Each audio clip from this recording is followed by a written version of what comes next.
Hi guys, this is उत्कर्ष श्रीवास्तव। अब हम लोग रैपर क्लासेस और उनकी एप्लीकेशंस को समझते हैं। तो असल में रैपर क्लासेस होती क्या हैं? मान लीजिए अभी मैंने जैसे आपको स्वैप करने का एग्जांपल बताया था, तो बेसिकली आप प्रिमिटिव डेटा टाइप्स को स्वैप डायरेक्टली तो कर ही नहीं सकते हैं क्योंकि वो पास बाय वैल्यू होते हैं। इसका मतलब है अगर आपको उन्हें स्वैप करना है तो आपको पास बाय रेफरेंस करना होगा, यानी कि आपको उन वैल्यूज के ऑब्जेक्ट्स बना के दूसरे मेथड्स को भेजने होंगे। तो जावा ने उसके लिए हमें कुछ क्लासेस प्रोवाइड की हैं प्री डिफाइंड, और वो हर डेटा टाइप के लिए अलग हैं। जैसे एग्जांपल के तौर पे कैर के लिए उस क्लास का नाम है कैरेक्टर, बाइट के लिए उसका नाम है बाइट। ऐसे ही बाकी क्लासेस के लिए भी नाम रैपर क्लासेस के दिए गए हैं। अब रैपर क्लासेस करती क्या हैं?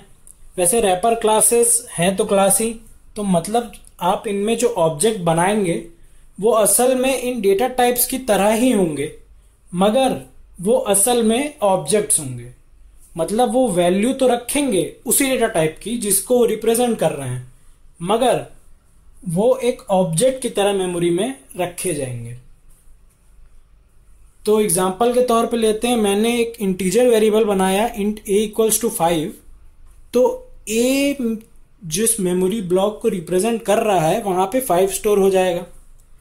अब अगर मैं रैपर क्लासेस का इस्तेमाल करना चाहता हूं तो मैं लिखूंगा integer A equals to new integer, bracket में आ जाएगा 5। इससे मैंने एक ऑब्जेक्ट बना दिया।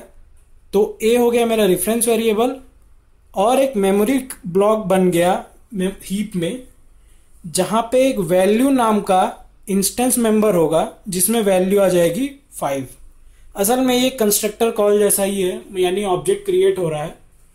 तो रैपर क्लासेस हैं तो क्लासेस ही, तो उसमें ऑब्जेक्ट इसी तरह से बनेंगे, मगर उनका रिप्रेजेंटेशन इस तरह से होता है कि रेफरेंस वेरिएबल होगा एक, और जो हीप में मेमोरी ब्लॉक बनेगा उसमें एक वैल्यू नाम का इंस्टेंस मेंबर होगा जिसमें ये वैल्यू डाल दी जाएगी। अब वैसे तो अब वो स्टेटमेंट देखने में बहुत बड़ी लगती हैं, और अगर आप उन्हें डायरेक्टली इस्तेमाल करना चाहते हैं तो ये थोड़ा बल्कि हो जाएगा कोड आपका। तो उसके लिए जावा 5 में ऑटो बॉक्सिंग और ऑटो अनबॉक्सिंग जैसे दो कॉन्सेप्ट लाए गए थे। तो ऑटो बॉक्सिंग का ये मतलब है कि पहले, अभी जैसे मैंने आपको एग्जांपल में बताया, integer A equals to new integer या फिर character c equals to new character a, इस तरह से रैपर क्लासेस के ऑब्जेक्ट्स बनते थे। मगर अब क्या हो गया है कि आप directly character c equals to a लिख सकते हैं। बेसिकली जेआरई जब इस स्टेटमेंट को एग्जीक्यूट करेगा तो वो वापस इसी स्टेटमेंट पे आ जाएगा और कोड में एग्जीक्यूट यही होगा, मगर आप अगर इसको ऐसे भी लिखेंगे तो आपका कोड चल जाएगा। तो बेसिकली नंबर ऑफ स्टेटमेंट्स में जो वर्ड्स यूज हुए हैं वो रिड्यूस हो गए हैं। तो मतलब अब आपका कोड थोड़ा सिंप्लीफाई हो जाता है। यह है ऑटो बॉक्सिंग। अब ऑटो अनबॉक्सिंग क्या होगा? इसका उल्टा। जैसे मैंने आपको बताया कि एक वैल्यू नाम का इंस्टेंस मेंबर हो जाता है। अब जैसे पहले आपको बताया था कि क्लासेस में बेसिकली सारे इंस्टेंस मेंबर प्राइवेट रखे जाते हैं, वो क्लास के डेटा को सिक्योर करता है।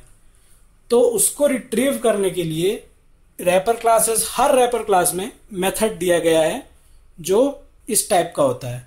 इंट के लिए हो जाएगा इंट वैल्यू, कैरेक्टर के लिए हो जाएगा कैर वैल्यू, उसी तरह से हर डेटा टाइप के लिए ऐसे मेथड्स दिए गए हैं।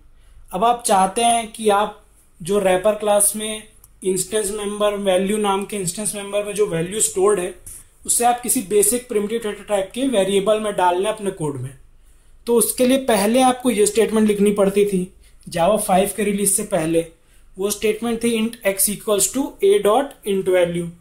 उससे ए की जो वैल्यू वाली वैल्यू इंस्टेंस मेंबर में जो वैल्यू थी, यानी कि पिछले स्लाइड में जो मैंने 5 दी हुई थी, तो अब x में 5 आ जाएगा। मगर अब ये भी थोड़ा कम्बरसम हो जाता है। तो उसके लिए इंट x इक्वल्स टू ए भी अगर आप लिखेंगे, यानी कि ये तो वैसी स्टेटमेंट हो गई कि आप एक दूसरा इंटीजर डेटा टाइप है जो आपने बनाया हुआ है और आप उसकी वैल्यू x में डाल रहे हैं, मगर a तो रैपर क्लास का रेफरेंस वेरिएबल है। पर ये स्टेटमेंट भी जेआरई इसमें कन्वर्ट करके ही एग्जीक्यूट करता है। तो बेसिकली आपके लिए नंबर ऑफ स्टेटमेंट्स या फिर number of words in a statement reduce कर दे रहा है जावा, जब से उसकी जावा 5 रिलीज आई है। तो ऑटो बॉक्सिंग हो गया पहला वाला पार्ट और ऑटो अनबॉक्सिंग हो गया दूसरा वाला पार्ट। अब रैपर क्लास का एक और यूज है, जैसे मैंने आपको पहले बताया था कि मेन मेथड में स्ट्रिंग ARR एक आर्ग्यूमेंट है। अब वो स्ट्रिंग इसलिए था कि आप स्ट्रिंग से किसी भी प्रिमिटिव डेटा टाइप में नॉर्मल कोड से कंपैरिजन कर मतलब कन्वर्जन कर सकते हैं। तो स्ट्रिंग कन्वर्ट करने के लिए सबसे आसान और अच्छा डेटा टाइप है। तो रैपर क्लासेस आपको मेथड्स प्रोवाइड करते हैं कि आप स्ट्रिंग से डायरेक्टली वैल्यू को उस डेटा टाइप में कन्वर्ट कर सके जिसमें आप चाहते हैं।